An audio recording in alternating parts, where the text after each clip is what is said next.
Church जाँदा लागेको थियो। आज प्रोभोज भन्यो अनि त्यतिखेर मलाई प्रोभोज सम्बन्धी ज्ञान थिएन है। अनि यसो हेर्छु केही पनि देख्दिनँ। आज प्रोभोज छ भन्छ है। कहीँ किचनमा पनि सबै सुनसान छ, यता पनि सुनसान छ, उता पनि सुनसान छ। भोज चाहिँ कहाँ तयार हुँदैछ?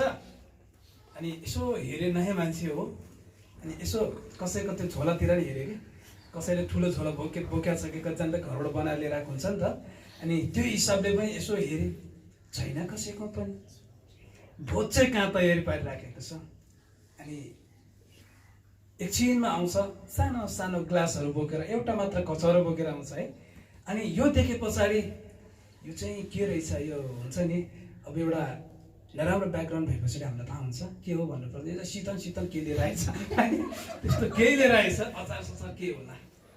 अनि वास्तवमा एकछिन पछाडि त्यो दियो, सबैलाई प्रार्थना गरेर दिइसके पछाडि अब चाहिँ रेडी हुँदै थियो क्या म भोज खानलाई। वास्तवमा प्रोभोज भनेको त्यति नै रहेछ। मलाई थाहा थिएन, मैले सोचेँ अर्कै एउटा भोज हुन्छ भनेर। अनि बाइबलमा हामीले हेऱ्यौँ भने पनि यस्तै किसिमको भोज हुँदो रहेछ है। अनि कोरिन्थीको पुस्तकमा तपाईँले जानुभयो भने त्यहाँका मण्डलीहरूले के गर्थ्यो भने सबैजनाले आफूले जससँग छ उसले बनाएर ल्याउँथ्यो अनि बाँडेर होइन आफै खाने गर्थ्यो अरे। तपाईँले अध्ययन गर्नु है कोरिन्थीको 10 अध्याय हेर्नुभयो भने सबैजना भेला हुने, आफै खाने, ल्याउन चाहिँ सबैले ल्याउने अनि नहुने नलिएर आउने। अनि जो नहुने छ ऊ हेरेर मात्रै बस्ने रहेछ अनि हुनेलाई चाहिँ खाक्को खाइ गर्दो रहेछ। अनि यो विषयमा पनि हामी अहिले एकछिनमा हेर्नेछौँ। अनि प्रोभोज भन्ने बित्तिकै विभिन्न तरिकाले मानिसहरूको सोचमा आउन सक्छ। यो ठुलो एउटा भोजन हुन सक्छ, जस्तै हुन सक्छ यो निस्तार चर्को जस्तै ठुलो भोजन भनेर पनि कतिजनाले हामीले कल्पना गरिराखेको हुन्छ। तर वास्तवमा यो होइन रहेछ भन्ने कुराहरू जब मैले विश्वासको पाइलाहरू चाल्दै थिएँ त्यतिखेर चाहिँ थाहा पाएर आयो। अनि यहाँ कतिजना नयाँ पनि हुन्छ, यसपालि मात्र ब्याप्टिजम गर्नुभएको, त्यस कारणले गर्दाखेरि उहाँहरूलाई पनि त्यस्तो नसम्झिनु होला। अनि अहिले एकछिनमा बताउँदै लान्छु कस्तो खालको भोज भनेर है। अनि यसको विभिन्न तरिकाले चाहिँ भोजहरू मनाउने गरिन्छ, प्रोभोजहरू मनाउने गरिन्छ। यी कुराहरूलाई बाँड्ने क्रमहरू हामीले देख्न सक्छौँ। यी सबै कुराहरू गर्दै गर्दा, यी सबै कुराहरू आउँदै गर्दाखेरि चाहिँ हामीले बुझ्नुपर्ने केही कुराहरू छ। आज म तपाईँहरूलाई बुझाउन चाहन्छु। प्रोभोजको विषयमा मानिसहरूले धेरै तरिकाले त नभनौँ, केही तरिका छन् जसको विषयमा बाइबलमा पनि उल्लेख गरिएको छ। बाइबलमा प्रोभोजलाई 4वटा नामहरूले चिनिने गर्छन्। अनि ती नामहरूले चिनिने कुराहरू गर्नुभन्दा अगाडि म अलिकति अगाडि जान चाहे। येशू ख्रीष्ट स्वयं जब संसारमा आउनुभयो 2000 साल अगाडि, जब उहाँ आउनुभयो, जन्मिनुभयो, हुर्किनुभयो, 30 वर्षको उमेर पुग्दै गर्दाखेरि उहाँले एउटा काम आफैले गर्नुभयो, त्यो चाहिँ ब्याप्टिजम हो। सबैले भन्नुहोस् त्यो चाहिँ के हो रे? अनि ब्याप्टिजम जब येशूले ब्याप्टिजम सुरु गरेर लिनुभयो त्यस पछाडि उहाँले आफ्नो सेवकाईको यात्रा सुरुवात गर्नुभयो। अनि ब्याप्टिजम चाहिँ किन लिइन्छ भन्ने कुरा सबभन्दा पहिलो हामीले यूहन्नाले प्रचार गरेको कुरा हेर्यो भने त्यहाँ के लेखेको छ? परमेश्वरको राज्य नजिक आइपुगेको छ, पश्चाताप गर भनिराखेको छ। जसले पश्चाताप गर्छ र परमेश्वरको राज्यभित्र आउन चाहन्छ त्यो व्यक्तिले चाहिँ के पाउँछ त? परमेश्वरको राज्यको प्रचार गर्न, परमेश्वरको महिमाको निम्ति उहाँको सेवकाईमा अगाडि उत्रिन र उहाँको राज्यको विस्तार गर्न पाउने गर्छन्। अनि नभए त्यतिकै पाउँदैन, त्यसको चाहिँ प्रमाण चाहिन्छ अरे है। परमेश्वरको राज्य विस्तार गर्ने व्यक्तिलाई उसले आफूले आफूलाई प्रमाणीकरण गरेको हुनुपर्छ। त्यो चाहिँ मण्डलीमा देखिने रूपमा अनि मानिसहरूले देखिने रूपमा र परमेश्वरले पनि देखिने रूपमा सबैभन्दा पहिलो विधि चाहिँ के थियो त? ब्याप्टिजम, जुन चाहिँ येशू ख्रीष्ट स्वयंले गर्नुभयो। उहाँ अलरेडी के थियो? पहिलेदेखि नै धर्मशास्त्र अध्ययन गर्ने व्यक्ति हुनुहुन्थ्यो, धर्मशास्त्रसँग एकदमै नजिकीको व्यक्ति हुनुहुन्थ्यो र उहाँ आफै पनि त्यो धर्मशास्त्र लेख्न दिने परमेश्वर पनि हुनुहुन्थ्यो। तरै पनि जब उहाँले आफ्नो सेवकाईको सुरुवात गर्नुभन्दा अगाडि चाहिँ ब्याप्टिजम लिएर आफैलाई म अब प्रभुको सेवक हो भनेर प्रमाणित गर्नुभएको हामी देख्न सक्छौँ। र जब उहाँले ब्याप्टिजम लिनुभयो त्यस पछाडि स्वर्गबाट एउटा आवाज आउँछ, यिनी मेरा प्रिय पुत्र हुन्, यिनको वचन सुन्ने गर र यिनीसँग म के छु? प्रसन्न छु। यी कुराले के जनाउँछ? जब ब्याप्टिजममा लियो त्यस पछाडि मात्र यीशुले आफ्नो कार्यहरू अगाडि बढाएको हामी देख्न सक्छौँ। र धेरै जसो मण्डलीहरूमा जो कसैले पनि ब्याप्टिजममा लिन सक्छन् है। अनि कतिपय चर्चहरूमा चाहिँ जो कसैले पनि चर्चमा आउने सबैले ब्याप्टिजमा लिन सक्ने हामी देख्न सक्छौँ। तर येशू ख्रीष्टले जब ब्याप्टिजम प्रभु भोजको विषयमा जुन कुरा सुरुवात गर्दै हुनुहुन्थ्यो त्यतिखेर चाहिँ ब्याप्टिजम लिइसके पछाडि मात्रै यो कुरा सुरुवात गर्नुभएको हामी देख्न सक्छौँ है। यो एकदमै जान्नुपर्ने कुरा। म अब फेरि बुझाउन चाहन्छु तपाईँको बिचमा। प्रभु भोज भनेको ठुलो भोज चाहिँ होइन, तर जसले ब्याप्टिजमा लिइसकेको छ त्यो व्यक्तिले चाहिँ प्रभु भोज खान पाउने हामी देख्न सक्छौँ। अनि किन ब्याप्टिजमा चाहिँ लिइसक्नु पर्ने त भन्ने कुराहरूमा अलिकति म बुझाउन चाहन्छु। ब्याप्टिजमा लिनु भनेको चाहिँ के हो त? पिता पुत्र र पवित्र आत्माको नाममा ब्याप्टिजम लिनु भनेको चाहिँ येशू को हुनुहुन्छ, परमेश्वर को हुनुहुन्छ अनि पवित्र आत्माले के गर्नुहुन्छ भनेर बुझेर मात्र के गरिन्छ हामी ब्याप्टिजमा लिने गरिन्छ। त्यतिकै लिने गरिन्छ त? गरिँदैन। जसले येशू नै ख्रीष्ट हुनुहुन्छ भनेर स्वीकार गर्छ अनि उसले चाहिँ के गर्छ त? सबभन्दा पहिलो विश्वास गर्छ, त्यस पछाडि चाहिँ त्यो ब्याप्टिजमाको प्रोसेसमा उनीहरू लागेको हुन्छ। जो व्यक्ति ब्याप्टिजमा लिन्छ अब चाहिँ उसले कसरी चिनेको हुन्छ? येशू नै मुक्तिदाता हुनुहुन्छ, परमेश्वर नै सारा जगतका मालिक र सृष्टिकर्ता हुनुहुन्छ। आज पवित्र आत्माले चाहिँ यो संगति दिइराख्नु भएको छ र यो संगति म सहभागी छु भनेर चाहिँ घोषणा गरेको हुन्छ र मानिसहरूको अघि, मण्डलीको अघि र अगुवाहरूको अघि उसले चिनाएको हुन्छ। हालेलुया।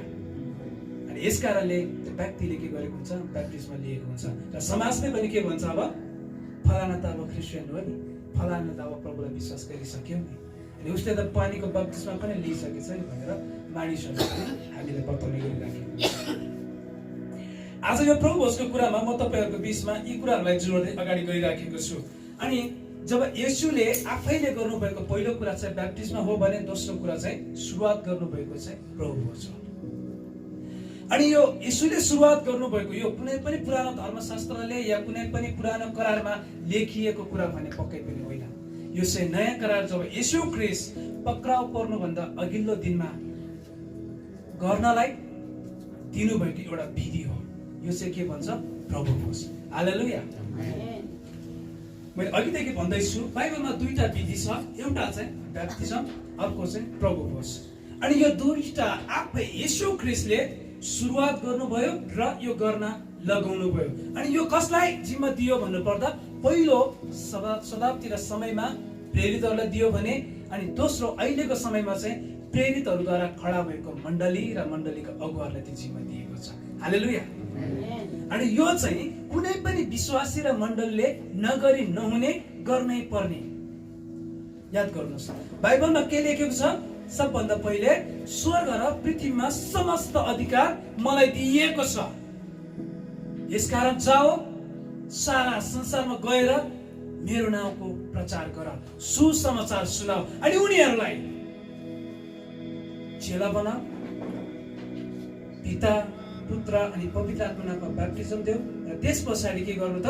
मैले जे तिमीहरूलाई गर्न सिकाएको छु त्यो सबै कुरा गर्न लगाऊ। हालेलुया। अनि जसले यो गर्छ अनि तिनीहरूसँग चाहिँ म के हुनेछु? युगको अन्तिमसम्म उनीहरूको साथमा हुन्छु भनेर हामीले मत्तीको पुस्तक 28 अध्याय 18 देखि 20 सम्म हामीले यो कुरा पाउन सक्छौँ। यसको मतलब के रहेछ? ब्याप्टिजम पनि के गर्नुपर्ने रहेछ?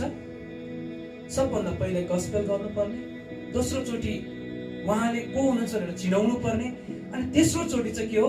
उहाँहरूलाई सबैलाई चाहिँ के दिनुपर्ने? ब्याप्टिजमा दिनुपर्ने र चौथोमा उहाँले सिकाएको विधिहरू चाहिँ पालना गर्न लगाउने। अनि त्यो मध्येमा पर्ने एउटा विधि चाहिँ के हो? फेरि पनि प्रभु भोज हो। अनि यो चाहिँ के हो? गएर गर्नै पर्ने, यो सिकाउनै पर्ने, यो बताउनै पर्ने, यो गर्नै पर्ने भनेर चाहिँ बाइबलले बताइएको छ। त्यसै गरी जसरी हामी ती कुराहरू गर्छौँ, जब सबैभन्दा पहिले सुसमाचार, अनि दोस्रोमा हामी उहाँलाई चेला बनाउँछौँ, तेस्रोमा चाहिँ उहाँलाई के गर्छौँ? हामी ब्याप्टिजम दिन्छौँ र चौथो चाहिँ उहाँले दिनुभएको विधि अनुसार जिउन सिकाउँछौँ।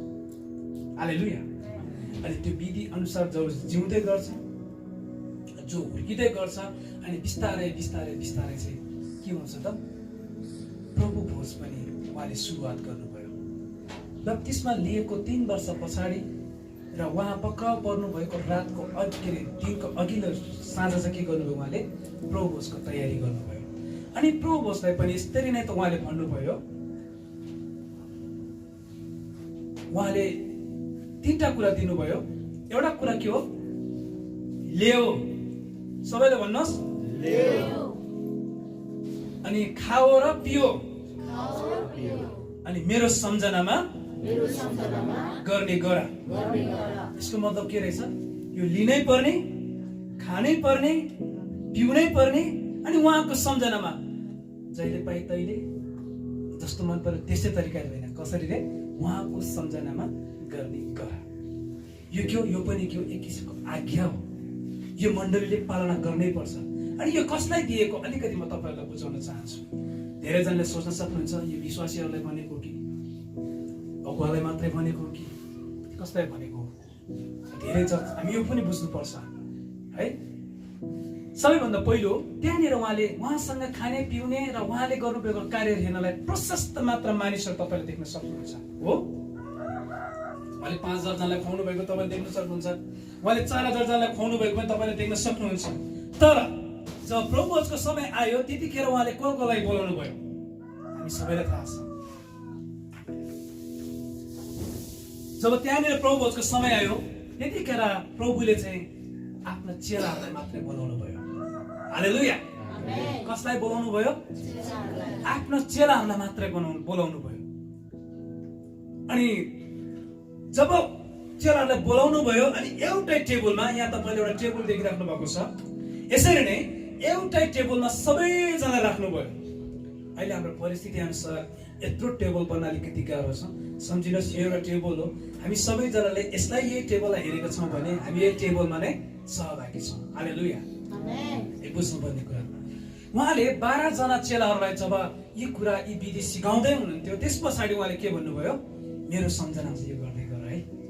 अनि उहाँहरूद्वारा नै ती 12 जना प्रेरितद्वारा एकजनाले धोका दिएर गए। त्यसै बखत अरूहरू पेन्टेकोस्टको दिन पछाडि प्रभुको सेवामा लागे अनि उनीहरूबाट प्रेरितको 2 अध्याय पुगे पछाडि के भयो? संगतिहरू सुरुवात भयो। हालेलुया। अनि एकजनाले दाजुभाइले पढिदिनुहोस् त प्रेरितको पुस्तक 2 अध्यायको 41 पदलाई अनि दिदीभाइले पढिदिनुहोस् 42 पदलाई।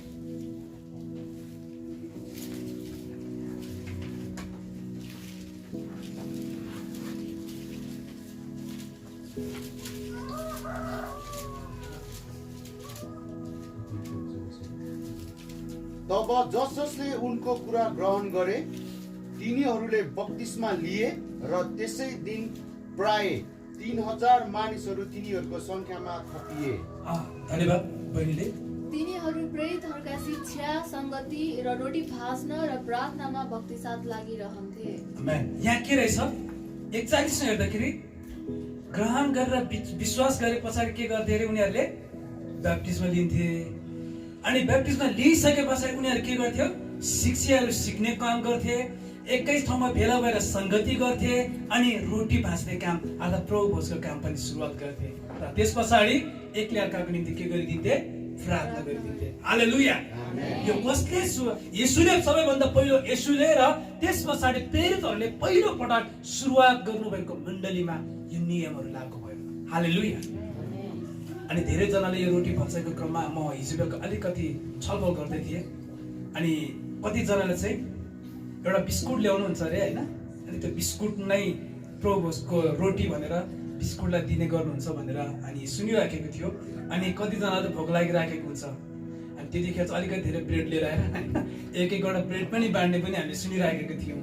भन्न खोजेको विभिन्न तरिकाले नाम चाहिँ रोटी भचाए, काम चाहिँ बिस्कुट बाँडाइ थियो अरे क्या। अनि नाम चाहिँ रोटी भाँचाइ, काम चाहिँ पाउरोटी बाँडाइ। अलिकति मिलेन नि है, कता कता मिलेन।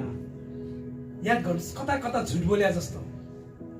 केही नमिसाइएको भन्छ तर बिस्कुटमा धेरै कुरा पहिले मिसाइसकेको हुन्छ है। अनि केही नमिसाइएको भन्छ, त्यो के भन्छ के भन्छ नि, यो जुसहरू गर्छ नि विभिन्न तरिकाको, त्यसमा धेरै कुराहरू मिसाइसकेको हुन्छ। अनि यो कुराले आज हिजो बेलुका हामी 3 जना दाजुभाइ बसेर छलफल गर्दै थियौँ, यसपालि चाहिँ के गर्ने त? अनि यसैले के गर्नुभयो? सबभन्दा पहिले दाग रस, दोस्रो चाहिँ रोटी चाहिँ खुवाउनु भएको थियो। अनि हामीले विचार गरे त्यो बजारमा पाउने प्याकेटमा राखिसकेको जुसमा त चिनी पनि हालेको हुन सक्छ, भिजे पनि हालेको हुन सक्छ। अझ चाहिँ हामी के गर्छौँ? पहिले अङ्गुर किन्छौँ अनि मेसिनमा लग्छौँ अनि पेल्छौँ। अनि तपाईँले देख्न सक्नुहुन्छ है। अनि यो गर्दाखेरि झुट बोले जस्तो पनि देखिएन। विश्वासीहरूले झुट बोल्दैन भन्छ है, देखाइराखेको हुन्छ क्या। यहाँबाट भन्छ तर यहाँबाट दिइरहेको हुन्छ नि त। कतिको झुट बोल्ने नबोल्ने आफ्नो ठाउँमा छँदैछ, हामी मजाले चिन्छौँ। अनि रोटी खान्छौँ भन्छौँ तर पौरोटी खाइरहेको हुन्छ होइन, ब्रेड खाइरहेको, अरू ब्रेडहरू खाइरहेको हुन्छ, बिस्कुट्सहरू खाइरहेको हुन्छ भनेदेखि अलिकति यो सुहाउँदो देखिँदैन। र बाइबलले हामीलाई तोकिएको कुरा चाहिँ के हो त? दागरस र रोटी नै हो। हालेलुया। अनि आज चाहिँ हाम्रो यहाँनिर चाहिँ त्यो दुईटा जस्ताको तस्तै तयारी भएको छ। हालेलुया। एकचोटि प्रभुलाई ताली बजाएर थाल्नु। अनि मलाई सोध्दै थियो भाइ बहिनीहरूले, अन्त दाइ त्यो ब्रेड खाँदा चाहिँ किन खान्छु होला त त्यो, त्यसो भएदेखि भनेर सोध्नुभयो। अनि मैले भने जससँग समय नै छैन, फुर्सद नै छैन, रोटी बनाउने आइडिया नै छैन, जुस किन्नलाई अनि त्यो पसलसम्म पुग्ने त्यो समय नै छैन, ती व्यक्तिहरूले त्यो गरेको हुन सक्छ। जससँग ती रोटी बनाउने जोस पनि नहुन सक्छ नि होइन। रोटी खुवाउँछु मात्र भनेर हुँदैन, रोटी बनाउने आइडिया पनि त चाहियो होइन। पसलसम्म पुगेर पिठो पनि त किन्न सक्नु पर्यो नि, गाह्रो छ नि कुरा है। अनि एउटा जुसको कुरा आउँदाखेरि, एउटा जुसलाई ठ्याक्कै यो ग्लासमा आउँदाखेरि, जस्तै एउटा दाग रसलाई यहाँ लिएर आउनको लागि त के चाहियो भन्नु पर्दाखेरि सबभन्दा पहिले त फलफुल पसलमा जानु पर्यो, कालो अङ्गुर खोज्न जानु पर्यो, त्यस पछाडि गएर त्यसलाई पेल्नलाई मेसिन खोज्नु पर्यो। अलिक गाह्रो छ नि त यो, अलिकति टाइम लाग्छ। तर सजिलो बाटो चाहिँ के छ त, पसलमा पाउँछ नि त एउटा होइन, रियल जुस भन्ने। त्यसबाट त के हुन्छ, सजिलो पनि हुन्छ, त्यसमा केही पनि मिसाइएको हुँदैन, उसले चाहिने जति मात्र मिसाएको हुन्छ। अनि यहाँ चाहिँ त्यो चाहिने जति केही मिसाएको हुन्छ। अनि दाग रसले जे दिन्छ दागको बदले त्यही रस मात्रै मिसाएको हुन्छ। हालेलुया। यो चाहिँ हामीले एकदमै बुझ्नुपर्ने कुराहरू हो। मैले आज बताउन खोजेको कुराहरू चाहिँ बाइबलले चाहिँ के भन्छ, एक्ज्याक्टली बाइबलले चाहिँ के भन्छ मैले अघि बुझाउँदै थिएँ। यसको विभिन्न नामहरू दिएको हामी बाइबलमा पाउन सक्छौँ। एउटा नाम चाहिँ के हो त, सहभागी हुनु। अनि सहभागीले चाहिँ के जनाउँछ, तपाईँले कोरिन्थीको पुस्तकमा पढ्नुभयो भने त्यो सहभागी विषयमा मजाले बताइएको हामी पाउन सक्छौँ। एकजनाले हामी सबैजनाले पढ्छौँ है, कोरिन्थीको पुस्तक 11 अध्याय, पहिलो कोरिन्थी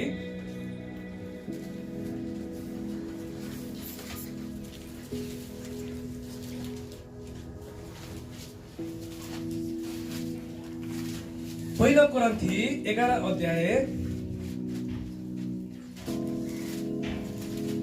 पाउनुभयो 17 देखि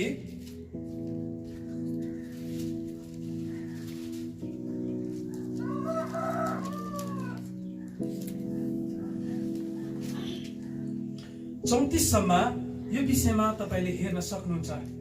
तपाईँहरूको अगाडि मैले पल्टाएर मात्र राख्नुहोस्, तपाईँले हेर्नुहोस् मात्रै, अनि म तपाईँलाई बुझाउँछु। तपाईँले त्यहाँनिर पढ्दै जानुभयो भने एउटा सहभागीको विषयमा लेखिएको तपाईँले पाउनुहुन्छ। यो चाहिँ पहिलो कोरिन्थीको 10:16 र 17 पनि पाउन सक्नुहुन्छ यही कुरालाई। अनि 10:16 र 17 चाहिँ तपाईँले पल्टाएर मनमा मात्रै सोचे पुग्छ। आज तपाईँले बाइबल खासमा हेर्नु मात्रै है, नोट मात्रै गर्नु, आज पढिराख्नु पर्दैन। त्यहाँनिर सहभागिताको विषयमा जनाएका हामी पाउन सक्छौँ। 10 र 11 मा प्रभुको विषयमा तपाईँहरूले हेर्न सक्नुहुन्छ। त्यहाँनिर चाहिँ एउटा नाम दिएको छ, प्रभुमा चाहिँ के हुन्छ, सबैजना सहभागी हुने। हालेलुया। 12 जना चेलाहरू चाहिँ त्यहाँनिर के गर्थ्यो, येशूसँग एउटै टेबलमा के भएको थियो, सहभागी भएको थियो। र त्यहाँबाट एउटै टेबलमा बसेर सबै एकै ठाउँमा सहभागी भएर दाग रस र रोटी खान्छ भने त्यसलाई चाहिँ के भन्छ, संगति भनेर चिनिन्छ। संगति भनेर चिनिन्छ। अनि त्यो संगतिलाई चाहिँ के बनाउँछ, यो अहिले हामी जति पनि सहभागी भएको छौँ, हामी आफ्नो कारणले होइन, हाम्रो व्यक्तिगत कुनै मानिसहरूलाई हेर्नको लागि पनि होइन, यहाँ कसको लागि, ख्रीष्ट येशूलाई भेट्न र उहाँको महिमामा सहभागी हुनको लागि आइपुगेको छ। हालेलुया। अनि यसबाट हामी के सिक्छौँ भन्नुपर्दा, उहाँको क्रुसको वेदनालाई, उहाँले गर्नुभएको कार्यहरूलाई, उहाँले गर्न खोज्नुभएको योजनाहरूलाई हामी यस मण्डली र यस समूहबाट के गर्न सक्छौँ, थाहा गर्न सक्छौँ। यो सहभागीले के जनाउँछ त, परमेश्वरसँगको संगति भएर जनाउने काम गर्दछ। हालेलुया। अघि हाम्रो बहिनीले पढ्दै थियो, त्यहाँनिर के देखेको थियो, सबैजना एकसाथ भेला हुन्थे र संगति गर्थे। अनि यसले के जनाउँथ्यो, एउटा सहभागिता जनाउने काम प्रभु बसलाई एक किसिमले के भनेर नाम चिन्छ भन्नु पर्दाखेरि सबैजना एउटै शरीर र एउटै टेबलमा सहभागी हुने कार्यक्रम भनेर पनि चिनिन्छ। र अर्को कुरा चाहिँ के पनि चिनिन्छ, तपाईँले 10 अध्यायमा पढ्नुभयो भने 10 मा हेर्नुभयो भने त्यहाँनिर देख्न सक्नुहुन्छ प्रभुको टेबल भनेर चिनाएको हामी देख्न सक्छौँ। त्यहाँ प्रभुको टेबलबाट र दुष्टहरूको टेबलबाट एकैचोटि खान सक्दैन भन्ने कुराहरू तपाईँले देख्न सक्नुहुन्छ। अनि प्रभुको टेबलबाट खानालाई पनि हामी के हुन्छौँ, यो प्रोभोस भन्ने कुरा चाहिँ एउटा प्रभुको टेबलबाट लिने एउटा विधि हो। हालेलुया। हामीले बुझ्नुपर्ने कुराहरू म बुझाउँदैछु। अनि यहाँ विभिन्न नामले चिनाउने कुरा कति, एउटा चाहिँ सहभागी हुनु, मण्डली सबै परिवार सहभागी हुनु र एकै ठाउँबाट एकैचोटि सबैले खानु भनेर बुझिन्छ भने अर्को चाहिँ प्रभुको टेबलबाट खानु र पिउनु भनेर बुझिन्छ। हालेलुया। अनि अर्को चाहिँ के पनि भनेर चिनिन्छ अरे, प्रभु भोज भनेर चिनिन्छ। यो सबैले थाहा भएको कुरा नै हो, यसको विषय मैले बताउन सायद पर्दैन होला। प्रभु भोज भनेर चाहिँ सबैले यसलाई चिनिराखेको हुन्छ। अर्को नामले पनि चिनिन्छ, त्यो चाहिँ के अरे, एउटै कचौरा र एउटै रोटीबाट सबै विश्वासी मिलेर खाने समय भनेर पनि चिनिन्छ। अर्को चाहिँ प्रभुको टेबलबाट खाने भनेर पनि हामी चिन्न सक्छौँ। र यसरी नै अर्को एउटा शब्द छ, युकरिस्ट भन्छ त्यसलाई चाहिँ। युकरिस्ट भनेको चाहिँ ग्रिक भाषा हो, त्यसलाई चाहिँ धन्यवाद दिनु भन्छ कि है। यो चाहिँ ग्रिकमा अनुवाद गरिएको छ। अनि युकरिस्ट भनेको चाहिँ तपाईँले हेर्नुभयो भने सबभन्दा पहिलो सबैजना चेलालाई एकै ठाउँ राख्नु भएको छ। अनि त्यस पछाडि उहाँले एकैचोटि दिनुभएको छैन, सबभन्दा पहिले उहाँले के गर्नुभएको छ, परमेश्वरलाई धन्यवाद दिनुभएको छ। हालेलुया। अनि यो शब्दलाई चाहिँ ग्रिकहरूले के भन्छ भन्नुपर्दा युकरिस्ट भनेर अनि बताइएको छ। अनि यसको मतलब चाहिँ सबै कुरामा चाहिँ परमेश्वरलाई धन्यवाद दिनै पर्छ। जसरी यीशुले दिनुभयो हामीले पनि दिनुपर्छ। अब हामीले दिने चाहिँ यीशुको क्रुसलाई हेरेर दिनुपर्छ भनेर पनि बुझिने गर्छौँ। अर्को एउटा छ, त्यो चाहिँ रोटी भचाइ। प्रभु भोजलाई अर्को के तरिकाले पनि चिनिन्छ अरे, रोटी भचाइ भनेर पनि हामी चिन्न सक्छौँ। यी 5वटा नामले प्रभु भोजलाई चिन्न सक्छ। प्रियहरू, हामीले बुझ्नुपर्ने कुरा। अनि यो 5वटा नामले प्रभु भोजलाई चिनाउँदै गर्दा र हामीले यी कुरालाई चिन्दै गर्दाखेरि चाहिँ एकदमै याद गर्नुपर्ने कुरा म फेरि पनि तपाईँहरूलाई बुझाउन चाहन्छु। प्रभु भोज भन्ने कुराहरू चाहिँ धेरैजनाले, मैले अघि नै भने, खाने पिउनेहरूसँग मात्र जोडिएको हुन्छ। तर प्रभु भोज भनेको खाने पिउने भन्दा उत्तम कुरा चाहिँ उहाँको शरीर र उहाँले पकाउनु भएको रगतसँग सहभागी कुरा गर्ने कुरा चाहिँ हो। हालेलुया। अनि त्यसै गरी कोरिन्थीको 10 र 11 अध्यायमा र पत्रुसको पुस्तकमा र यी पुस्तकहरू बाहेक अरू धेरै पुस्तकमा प्रभु भोजको विषयमा लेखेको छैन। अनि यी कुरालाई तपाईँले अध्ययन गर्नु भयो भने प्रभु भोजको छुट्टै एउटा महत्त्व छ। अनि प्रभु भोजको एउटा छुट्टै एउटा आस्था छ। अनि प्रभु भोजले दिने एउटा छुट्टै एउटा आशिषको कुराहरू छ। हालेलुया। आज त्यो चाहिँ हामीले बुझ्न जरुरी छ। अयोग्य रीतिले भनेको चाहिँ के हो, त्यो चाहिँ आज म तपाईँहरूलाई बुझाउन चाहन्छु। धेरैचोटि अयोग्य रीति भनेको मैले झुट बोलेको छु, मैले फलाना यस्तो गरेको छु, उस्तो गरेको छु, विभिन्न कुराहरू हामीले गरेको देख्न सक्छौँ। तर अयोग्य रीति र योग्य रीति भन्ने बाइबलमा मजाले स्पष्टसँग लेखिएको तपाईँहरू मैले पाउन सक्नुहुन्छ। हालेलुया। अयोग्य रीति भनेको चाहिँ उहाँको शरीरलाई नचिन्नु, उहाँको रगतको महत्त्व नबुझ्ने भन्छ। एकचोटि पढौँ न यो, हामी सबैजना मिलेर पढौँ। 11 को पहिलो कोरिन्थी 11 को 23 देखि 34 सम्म पढ्दैछौँ।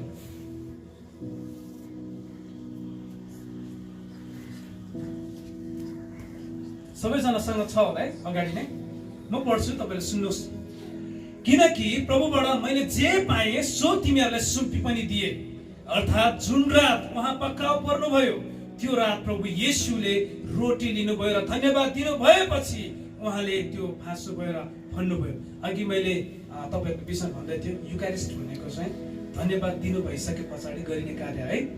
यहाँनिर लेखेको छ, यो तपाईँले ग्रिकमा हेर्नु पाउनुहुन्छ। यो तिमीहरूको निम्ति मेरो शरीर हो, यो मेरो सम्झनाको निम्ति गर।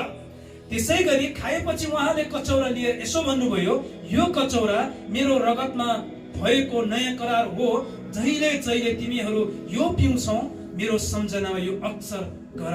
हालेलुया। यति मात्र अलिकति पढौँ। त्यहाँनिर यस्तो लेखिएको छ, यो मेरो शरीरमा भएको के रे नयाँ करार हो। अनि यो चाहिँ नयाँ करार भन्ने बित्तिकै अर्को एउटा करार थियो, त्यो चाहिँ पुरानो करार। तपाईँले त्यो चाहिँ प्रस्थानको पुस्तकमा गयो भने पाउन सक्नुहुन्छ।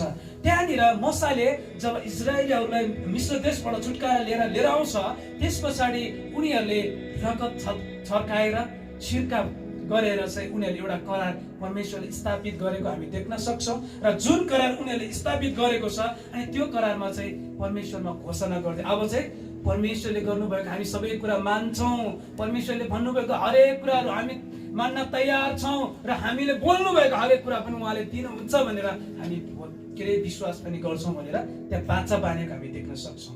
र नयाँ करारमा पनि अर्को एउटा करार आएको छ। यो चाहिँ के रहेछ भन्नुपर्दा, अब हामी येशू ख्रीष्टसँग जिउँछौँ, येशू ख्रीष्टको निम्ति मर्न पनि तयार हुन्छौँ। अनि येशू ख्रीष्टले जे दुःख भोग्नु भएको छ, अनि त्यो दुःखको चाहिँ बिर्सेर पछाडि भाग्नेवाला होइन। यहाँ तर तपाईँले हेर्नुहोस् त, मेरो सम्झनामा अक्षर गर भनेको चाहिँ के छ, हाम्रो बिर्सिने बानी रहेछ। यो बुझ्नुपर्ने कुरा है। बाइबलले त्यतिकै बताएको यो चाहिँ मानिसहरूको बानी चाहिँ कस्तो रहेछ भने, येशूलाई पायो सक्यो, मुक्ति पायो सक्यो, तर उहाँको क्रुसको सम्झना गर्ने बानी छैन हाम्रो। अनि बाइबलले चाहिँ के भन्छ त, जब जब हामी त्यो बिर्सिन थाल्छौँ त्यो कुराको सम्झना गर्नुपर्छ। हालेलुया। अनि जब हामी सम्झना गर्छौँ त्यस पछाडि चाहिँ उहाँको रगत र शरीरको के भन्छ प्रतिनिधित्व गर्दै स्थापना गर्नुभएको एउटा करारमा सहभागी हुन्छौँ, जसलाई प्रभुको टेबल प्रभु भोज भनेर पनि हामी चिन्ने गर्छौँ। हालेलुया। किनभने जहिले जहिले तिमीहरू यो रोटी खान्छौ र यस कचौराबाट पिउँछौ, उहाँ नआउन्जेल तिमीहरू प्रभुका मृत्युको घोषणा गर्दछौ। हालेलुया। अनि जसले खान्छ, जसले पिउँछ, त्यसले चाहिँ कसरी विश्वास गर्यो भन्नेको घोषणा गर्ने होइन, कसरी जिउँदैछ भन्ने कुराको घोषणा गर्ने होइन, तर त्यसले चाहिँ के गर्छ अरे, प्रभुको मृत्युको चाहिँ घोषणा गरिराखेको हुन्छ। कहिलेसम्म? अहिलेसम्म मात्र होइन, तर उहाँ नआउन्जेलसम्म। तपाईँ र म यो सास फेर्न नबिर्सिन्जेलसम्म चाहिँ हामीले के गर्नु पर्दो रहेछ, त्यो कुराको घोषणा गर्नुपर्ने रहेछ। हालेलुया। उहाँको के को मृत्युको, उहाँको मृत्युको विषयमा तपाईँ हामीलाई सबैलाई थाहा छ।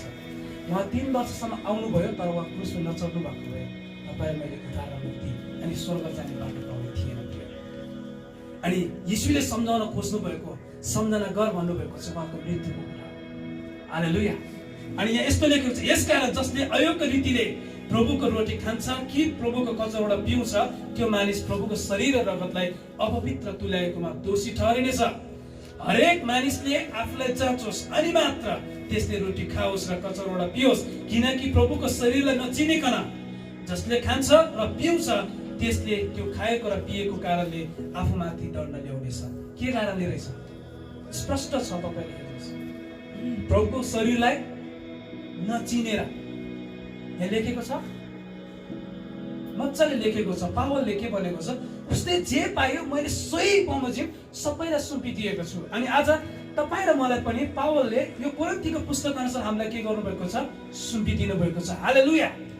अनि अर्को कुरा यो पनि बुझ्न जरुरी छ कि येशूले पनि प्रेरितहरूलाई त्यही कुरा के गर्नुभएको थियो, सुम्पिदिनु भएको थियो। हालेलुया।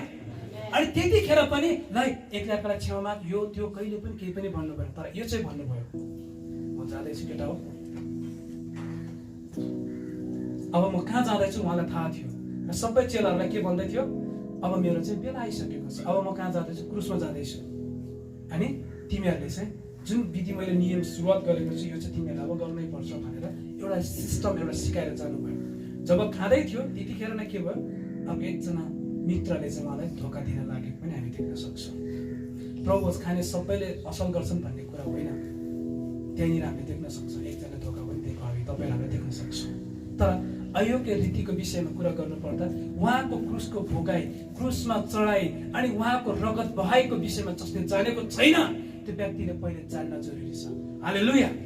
उहाँले किन तपाईँ र मेरो लागि रगत बगाउनु भयो, जबसम्म तपाईँ र मैले जानेको हुँदैन तबसम्म त्यो रगतको महत्त्व नबुझिकन यसलाई चाहिँ त्यो रगतको सम्झनामा दिन चाहिँ हुँदैन। फेरि त्यो चाहिँ के हो, बाइबल अनुसार गलत हो। त्यो चाहिँ के हो त, उहाँको पवित्र रगतलाई नचिन्नु नजान्नु भनेको त्यो रगतलाई नै के बनाउनु हो, अपवित्र तुल्याउनु भनेर चाहिँ बाइबलले तपाईँ र मलाई बुझाइएको छ। त्यसै गरी अर्को एउटा लेखेको छ रोटीको विषयमा, उहाँको शरीरलाई उहाँले 39 कोर्रा भोग्नु भएको जुन कोर्राको पीडा छ अनि जुन लाउनु भएको काँडे मुकुटको कुराहरू छ, कोखामा राखिएको त्यो भालाको कुराहरू छ, यी सबै कुराहरूलाई उहाँले किन भोग्नुभयो? वास्तवमा तपाईँ र मेरो लागि भोग्नुभयो, तपाईँ र मलाई के गर्नलाई? क्षमा दिनलाई भोग्नुभयो। र यो शरीर, त्यो शरीरको पुनरुत्थानको कारणले गर्दाखेरि मात्रै यो शरीर फेरि पुनरुत्थान हुने मौका पाएको छ। यी कुरा जसले बुझेको हुँदैन त्यो व्यक्तिले पनि यदि यो रोटीबाट खायो भने के हुनेछ? उहाँको शरीर र रगतलाई चाहिँ अपवित्र तुल्याएको हुनेछ। र जसले नबुझिकन नजानिकन यी कुराहरू खाने र पिउने गर्छ अनि उनीहरूलाई चाहिँ के हुनेछ? आफूमाथि दण्ड ल्याउनेछ। फेरि पनि तपाईँलाई बुझाउन चाहन्छु, यदि तपाईँले येशूलाई साँच्चीकै क्रुसमा किन चढ्नु भयो भन्नेको महत्त्व बुझ्नु भएको छैन भने पहिला हामीसँग यहाँ अगुवा हुनुहुन्छ, उहाँसँग सोध्नुहोस्, उहाँसँग बात मार्नुहोस्।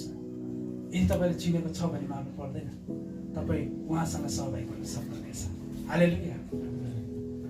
म चाहन्छु, हामी चाहन्छौँ हामी सबै एकले अर्काले हामी दोषी भएर त्यो दण्ड पाएको होइन, तर जोसले नयाँ जीवन प्राप्त गरेको चाहिँ हामी चाहन्छौँ। हालेलुया।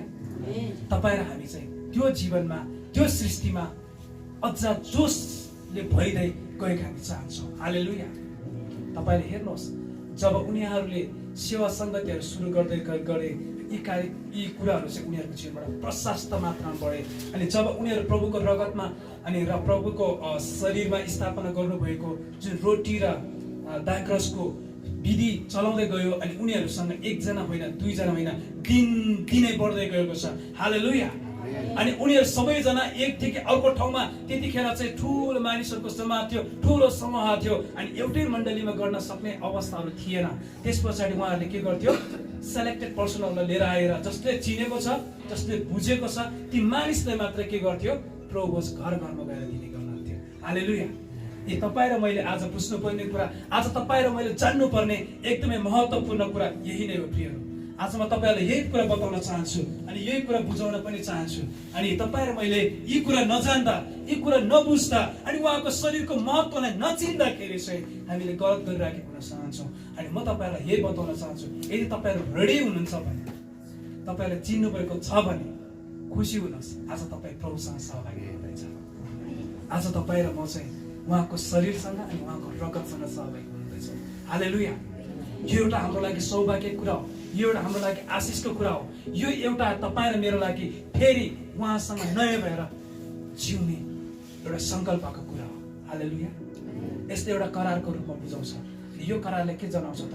मैले किनभने अब जे भन्नुहुन्छ म त्यो गर्न तयार छु। हालेलुया। जहाँ लानुहुन्छ म त्यहाँ जान तयार छु। यो कुरालाई जनाएका हामी देख्न सक्छौँ।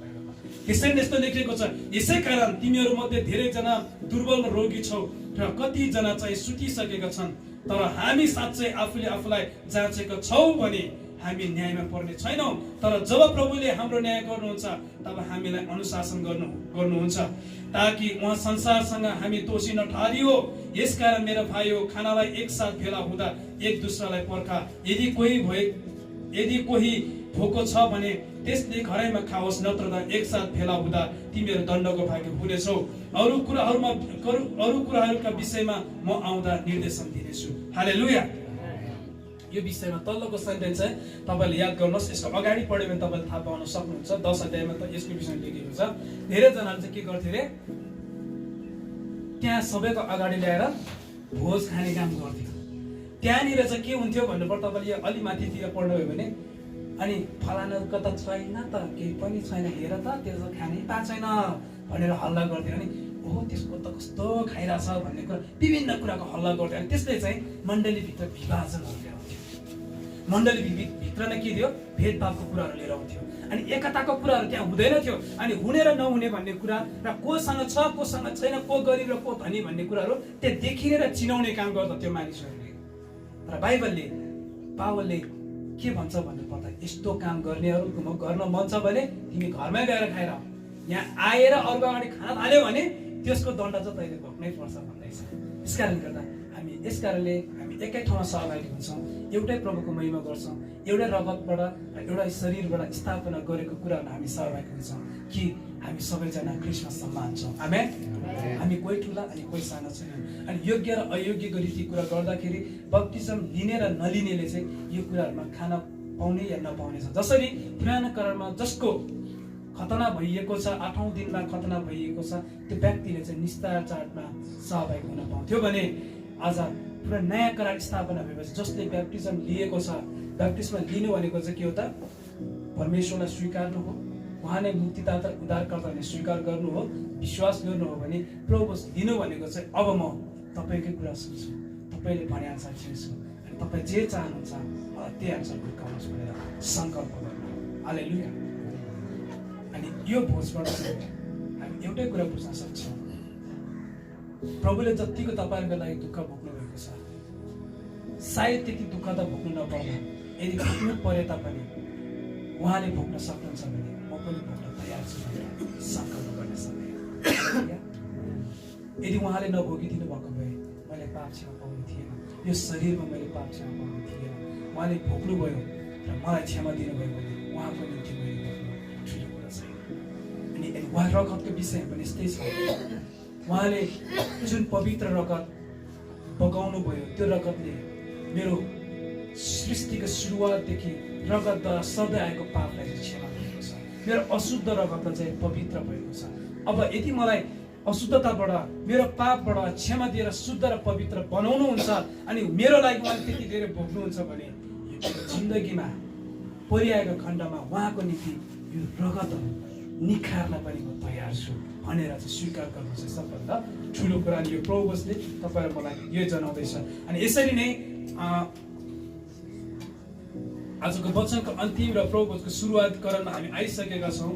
अनि यो आउँदै गर्दाखेरि म तपाईँहरूलाई बुझाउन चाहन्छु, अनि यो हामीले आफै गरेको होइन, यो चाहिँ ख्रिस्टले प्रेरितहरूलाई अनि प्रेरितहरूद्वारा पावल र पावलले मण्डलीलाई दिएको एउटा विधि हो।